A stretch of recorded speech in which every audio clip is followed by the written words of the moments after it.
I think we're going to win. I think we're going to win big. I wouldn't count on that. The Economist just gives Trump a 5% chance. Nate Silver's 538, which came closest to predicting Trump's last win, gives him just a 12% chance. Biden gets 87%.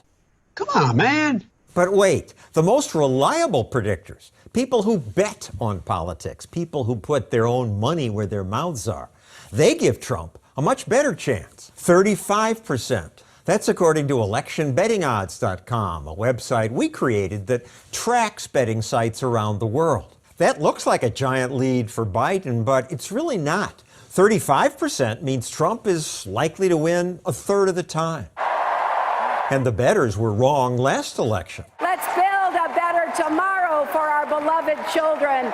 Tuesday before Election Day, Hillary was at 75%. On election night, the betting began reversing before 9 p.m. While on TV, they were still saying things like, Hillary Clinton has taken the lead. She has 68 electoral votes. Has a greater chance of getting into office than Donald Trump. It looks like Donald Trump is more likely than not to lose. Only hours after the betting had switched did they finally realize Donald Trump wins the presidency. Thank you. Thank you very much. Bettors were also wrong about Brexit. Deciding to leave the European Union. But Brexit and Trump's victory were exceptions. The bettors are usually right. Over time, betting has been a better predictor than polls, pundits, statistical models, and everything else. ElectionBettingOdds.com has tracked hundreds of races. It does turn out that when bettors think a candidate has a 37% chance, those candidates do win roughly 37% of the time. Still, most media still rely on polls and expert prediction models, like the Princeton Election Consortium, which now says Biden's a 98% favorite.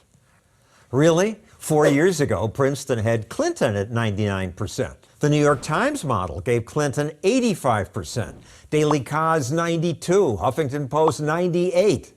All three stopped operating after those embarrassments. Bettors do better than models and polls because bettors consider things models often miss. For example, will many mail-in ballots not get counted?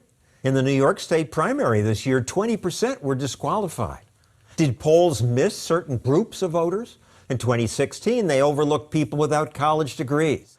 And of course, some voters just don't tell poll takers the truth. 4 years ago, we weren't discouraged because if we would have believed the polls, nobody would have voted. Who knows what mistakes pollsters are making now? That's a solid national lead for Joe Biden. That's why I'll trust the people who bet.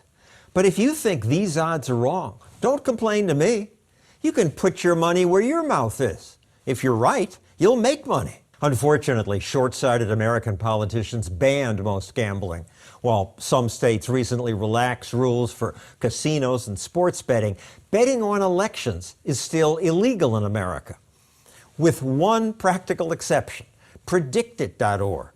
Regulators allow Americans to make bets of up to $850 at this site.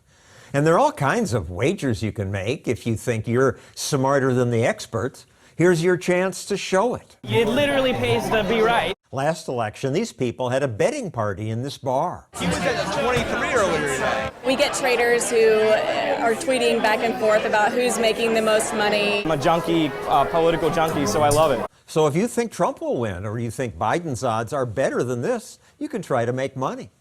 You can also bet on who will control Congress. Right now, bettors predict that Democrats will retake the Senate. If that happens, Democrats would have the power to pack the Supreme Court, pass a Green New Deal, 100% renewable energy, add lots of regulations, get rid of the filibuster, and pass their entire agenda. Everything is on the table. As a libertarian, that sure scares me.